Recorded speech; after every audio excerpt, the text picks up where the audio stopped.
Joining me now, Republican Senator Tim Scott of South Carolina, who serves on the Senate Finance and Armed Services Committee. Senator Scott, good to see you tonight. Thank you, Martha. This is just an absolutely horrific story, and I just want to remind people of your passion on this issue and show them a bit of a floor speech that you gave a while back. Watch this. Yes, ma'am. We are a nation that must continue to value life. This is common sense. This is human decency. This is not an issue of being pro-life or pro-choice. This is being pro-child, which we all should be. Senator, what prompted that speech that day? What was going on the Hill?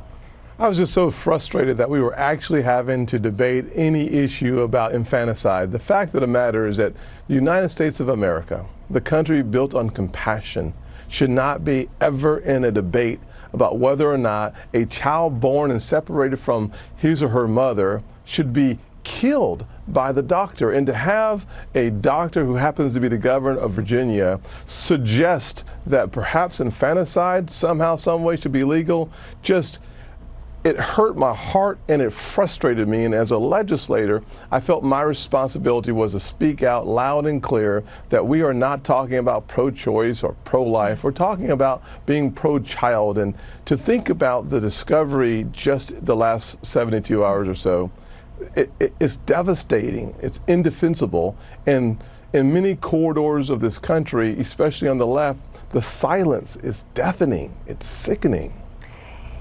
There was, update everybody on the status of what you were also advocating for, which was the Born Alive Survivors Protection Act. What happened with that?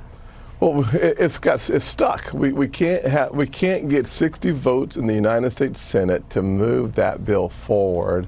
Ben Sasse, the leading sponsor of that bill, along with myself, other co-sponsors, we've been pushing this envelope, and we're going to continue to push it because here again, Martha, it's just common sense. This is common decency. It's not an issue in the gray. This is a black and white issue, and we should all be on the side of life. This is a chance for every single person in this legislative body to be pro-child without talking about politics. We're talking about a child born separated from his or her mother, and whether we should let that child live. In related but other news, because I know, as you just said, you want to separate this from the pro-life, pro-choice question. This is after a child is feasible and born.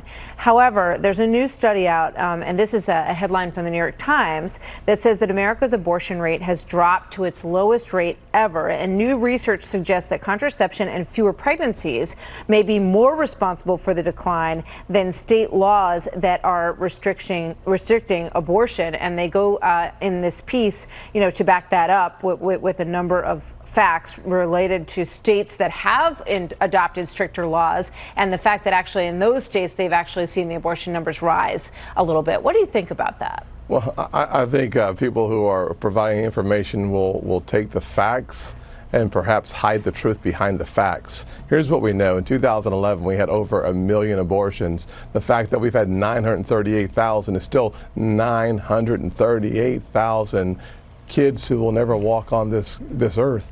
So I don't want to dive into whether we should celebrate or not celebrate a small reduction. Certainly, we should be thankful that we have fewer abortions today than we had in 2011. But here's the question. The question is simply this. Because of science, our friends on the left want to talk about science and the environment. Here's what we know from a scientific perspective on life. At 20 weeks, we know the child feels pain.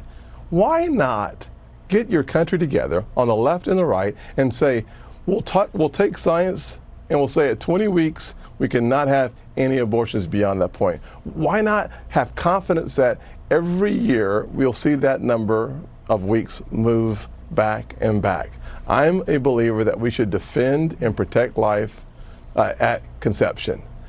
I am willing to have a fight on that issue, but there are things that we can't fight about. We can't fight about infanticide. It's just not possible to have a logical, reasonable conversation on that topic.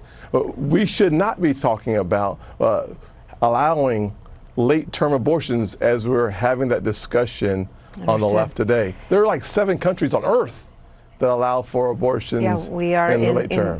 rare company Awful on that one. company, Senator, actually. thank you very much. Senator Tim Scott Thank you, from South Martha. Carolina. Always good to see you, sir. Yes, ma'am. Coming up